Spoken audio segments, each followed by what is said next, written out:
আমাদেরকে ইনফর্ম না করে জনতার হাতে ছেড়ে দেওয়ার কারণে জনতা একটা সুযোগ পেয়ে গেছে, উচ্ছৃঙ্খল জনতা তাকে মেরে ফেলার। তো সে কারণে আমরা দুজনকে অ্যারেস্ট করেছি।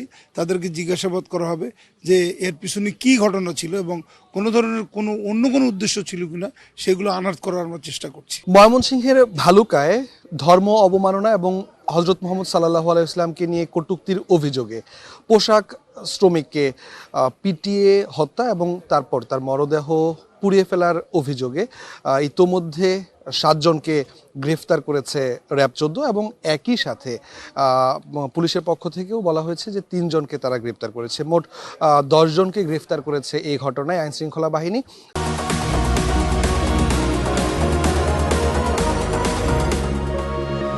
আমরা যতটুকু জেনেছি পরিবারের পক্ষ থেকে দাবি করা হচ্ছে যে দীপু চন্দ্র দাস সে আসলে একটি বাটন ফোন ব্যবহার করতো, তার কাছে কোনো স্মার্টফোন না থাকায় সোশ্যাল মিডিয়ায় সে কোনো ধরনের কটূক্তি করেনি বলেও দাবি আসলে পরিবারের পক্ষ থেকে। আমরা রয়েছে এখন এই মুহূর্তে র্যাব 14 সদর দপ্তরে। এডিশনাল ডিআইজি নয়মুল হাসান কিছুক্ষণ আগে প্রেস ব্রিফিংয়ে বলেছেন 7 জনের গ্রেফতারের কথা।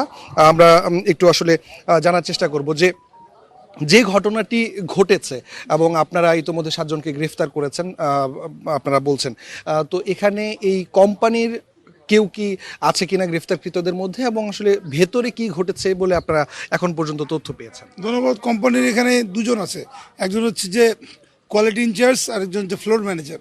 তো ঘটনাটা শুরু হয়েছিল টেনশনটা শুরু হয়েছিল 18 তারিখ দুপুর 4টায় এবং তাদেরকে জনতার হাতে তারা আমাদেরকে ইনফর্ম না করে জনতার হাতে ছেড়ে দেওয়ার কারণে জনতা একটা সুযোগ পেয়ে গেছে, উচ্ছৃঙ্খল জনতা তাকে মেরে ফেলার। তো সে কারণে আমরা দুজনকে অ্যারেস্ট করেছি। তাদেরকে জিজ্ঞাসাবাদ করা হবে যে এর পিছনে কী ঘটনা ছিল এবং কোনো ধরনের অন্য কোনো উদ্দেশ্য ছিল কিনা সেগুলো আনার্থ করার আমরা চেষ্টা করছি। সিসিটিভি ফুটেজ আপনারা নিরীক্ষণ করেছেন কিনা বা এই যে কটূক্তির যে অভিযোগটা রয়েছে এই অভিযোগের বাইরেও কোনো কিছু ভিতরে ঘটেছে কিনা এমন কিছু আপনারা জেনেছেন? সংশ্লিষ্ট কর্তৃপক্ষকে, নেটওয়ার্ক কোম্পানির কর্তৃপক্ষকে বলা হয়েছে ওই দিনের এই সংক্রান্তে যত সিসিটিভি ফুটেজ আছে আমাদের কাছে সরবরাহ করার জন্য। এটা আমরা আজকের মধ্যে পেয়ে যাব। ধন্যবাদ। পরিবারের পক্ষ থেকে আসলে দাবি করা হচ্ছে যে এই কোম্পানির ভেতরে যারা শ্রমিক রয়েছেন, কর্মরত শ্রমিকদের একটি সমিতি রয়েছে, সেই সমিতির যে টাকা পয়সার লেনদেন এই সংক্রান্ত কোনো একটি ঘটনা থাকতে পারে, অথবা আমরা আসলে আইনশৃঙ্খলা বাহিনীর কাছ থেকেও যে জিনিসটা জানতে পেরেছি এখানে সুপারভাইজার পদে আসলে একজনকে নিয়োগ দেওয়ার কথা, কিন্তু একই পদে একাধিক লোক থাকার কারণে তাদের মধ্যে আভ্যন্তরীণ কোনো ধরনের কোন্দল এটার জন্য কাজ করেছে কিনা বা এই কোন্দলের কারণে এই ঘটনা ঘটেছে কিনা আসলে এমনটাও আইনশৃঙ্খলা বাহিনী খতিয়ে দেখার চেষ্টা করছে।